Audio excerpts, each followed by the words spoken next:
সবার মনে আবার সন্দেহ আসছে কি হচ্ছে জানি না। সামাজিক যোগাযোগ মাধ্যম থেকে গণমাধ্যম, রাজনৈতিক অঙ্গন থেকে চায়ের টেবিল, সব জায়গায় এখন আলোচনার কেন্দ্রে ডক্টর মোহাম্মদ ইউনূস ক্ষমতায় থাকছেন নাকি পদত্যাগ করে ফেলছেন। কি হচ্ছে আসলে প্রধান উপদেষ্টার বাসভবনে? কোন চাপে তিনি পদত্যাগ করার মতো সিদ্ধান্ত নিয়ে ফেলেছিলেন? এখন তিনি কি করবেন? এসব প্রশ্ন সবার মনে। তবে জানা গেছে বৃহস্পতিবার প্রায় 4 ঘন্টা ধরে চলা রুদ্ধদ্বার বৈঠকের কিছু বিষয়। অনেকে বলছেন আগামী 48 ঘন্টা দেশের জন্য খুবই গুরুত্বপূর্ণ। সবাই একমত হবেন, কিন্তু কিছু অংশে একদম একমত হবে। তাই আমরা কি শব্দ দেখলাম? বৃহস্পতিবার উপদেষ্টা পরিষদের সাপ্তাহিক বৈঠক শেষে বিভিন্ন মন্ত্রণালয়ের সচিব সহ সরকারি কর্মকর্তারা সভাস্থল ত্যাগ করেন। এরপর উপদেষ্টা পরিষদের সদস্যরা অনানুষ্ঠানিক বৈঠক শুরু করেন। এর এক পর্যায়ে উপদেষ্টাদের উদ্দেশ্যে ডক্টর ইউনূস বলেন, আমি সিদ্ধান্ত নিয়েছি জাতির উদ্দেশ্যে ভাষণ দিয়ে আজকেই অর্থাৎ বৃহস্পতিবারই পদত্যাগ করবেন। এই জঞ্জালের দায় আর নিতে চাই না। এরই মধ্যে যেসব ঘটনা ঘটেছে সবকিছুর পেছনে রাজনৈতিক ইন্ধন আছে। আমাদের অস্তিত্ব নিয়ে প্রশ্ন তুলছে তারা।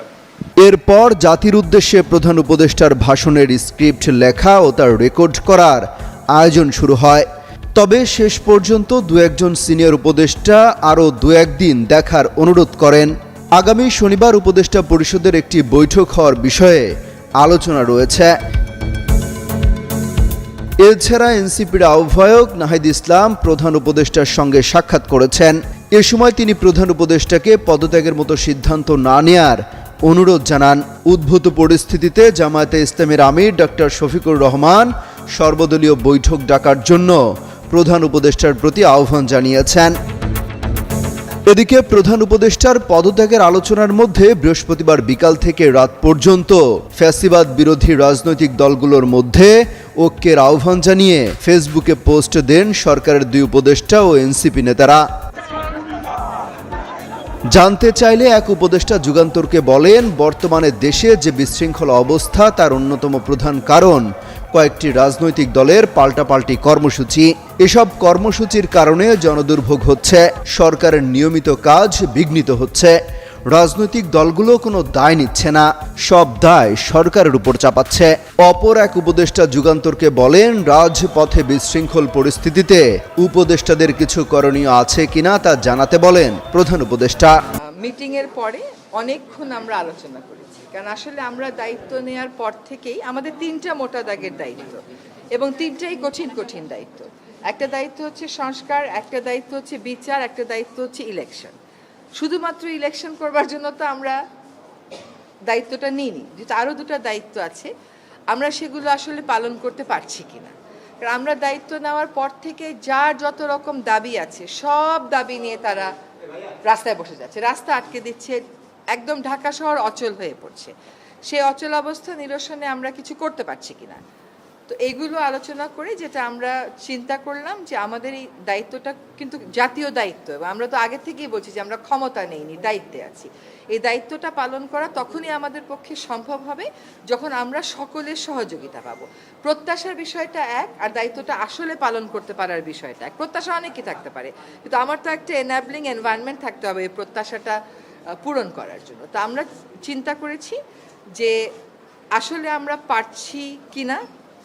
এই যে প্রতিবন্ধকতাগুলো হচ্ছে আমাদের এই বড় দাগের 3টা দায়িত্ব পালন করার জন্য, এই প্রতিবন্ধকতাগুলোকে আমরা কিভাবে মোকাবেলা করব, আদৌ মোকাবেলা করতে পারবো কিনা, যদি মোকাবেলা করতে পারি কিভাবে করব, যদি মোকাবেলা করতে না পারি তাহলে আমাদের কি করণীয় হবে, আমরা সকলে মিলে এটা চিন্তা করছি। আর প্রধান উপদেষ্টা যদি কোনো সিদ্ধান্ত নেন কোনো ব্যাপারে, আমি প্রথম থেকেই বলে এসেছি যে উনি একটা সময় দিয়েছেন, ডিসেম্বর থেকে জুনের মধ্যে নির্বাচন হবে, তার একদিনও এদিক সেদিক হওয়ার কোনো সুযোগ আমাদের পক্ষ থেকে নেই। কাজে এগুলো নিয়ে অন্য ধরনের কোনো কথা বলারও কোনো সুযোগ হওয়া উচিত ছিল না, কারণ বারবারই বলা হচ্ছে যে একটা সময়সীমা দিয়ে দেওয়া হয়েছে। এখন কিছু কিছু গুরু দায়িত্ব তো আছে, সেগুলো পালনের সাথেও তো মাসের একটা সম্পর্ক থাকতে পারে। তো উনার যদি কোনো কিছু বলার থাকে, আমি নির্বাচনের প্রশ্নেও বলেছি, দায়িত্ব পালনের প্রশ্নেও বলেছি, ওটা আপনারা ওনার থেকেই শুনবেন। না, চাপ মানে কি, ধরেন প্রত্যাশার একটা কোনো চাপ হচ্ছে যে আমরা পারফর্ম করতে পারছি কিনা, আমাদের বিবেচনায় বিবেকে ওইটাই একমাত্র চাপ। এর বাইরে আর কোনো চাপের জন্য ধর আপনি এখন এক জায়গা থেকে আরেক জায়গায় মিটিংয়ে যাবেন, সচিবালয় থেকে যমুনা মিটিংয়ে যাবেন, যেতে পারবেন না, রাস্তা বন্ধ। কেন রাস্তা বন্ধ? সেটা তো আসলে অনেক সমস্যা এরকম আছে যেটা আলাপ আলোচনা করলেই হয়তো করা যায়। তো চাপ হচ্ছে আমাদের নিজেদের পারফরমেন্সের চাপ, যে আমরা পারফর্ম করতে পারছি কি পারছি না। ম্যাস পিপলকে একই ইনফরমেশন, যে আমরা যদি আমাদের দায়িত্ব পালন করতে পারি তাহলেই আমাদের দায়িত্বে থাকাটা প্রাসঙ্গিক। যদি দায়িত্ব পালন করতে না পারি, আমাদের যার যার নিজস্ব অনেক কাজ আছে, তাহলে দায়িত্ব পালন করাটা আর প্রাসঙ্গিক থাকলো কিনা। আমরা দায়িত্ব পালন অনেক প্রতিকূল পরিস্থিতির মধ্য দিয়ে তো অনেক দূর এগিয়েছি। আমরা রিফর্ম কমিশনগুলো তাদের রিপোর্ট দিয়েছে, সেই রিপোর্টের উপরে রাজনৈতিক ঐক্য করার প্রক্রিয়াটা শুরু হয়েছে, সকল রাজনৈতিক দল সেখানে পার্টিসিপেট করছে। এটা কি পারা না? এটা তো পারা। আমরা একটা নির্বাচনের সময়সীমা বলে দিয়েছি যে ডিসেম্বর থেকে জুনের মধ্যে অবশ্যই হবে, সেটাও একটা পারা। আরেকটা হচ্ছে বিচার, ট্রাইব্যুনাল একটা ছিল, এখন 2টা হয়েছে। আগামীকাল থেকে ট্রায়ালের আনুষ্ঠানিক পর্যায়ে শুরু হবে, কিন্তু জিনিসগুলো স্মুথ যেতে হবে। এইগুলোতে যাতে কোনো রকমের প্রতিবন্ধকতা না আসে, সেটা প্রথম থেকেই আমাদের একটা আহ্বান ছিল। এখন এই কাজগুলো আমরা সঠিক প্রক্রিয়াতে শেষ করতে চাই সকলের সহযোগিতা।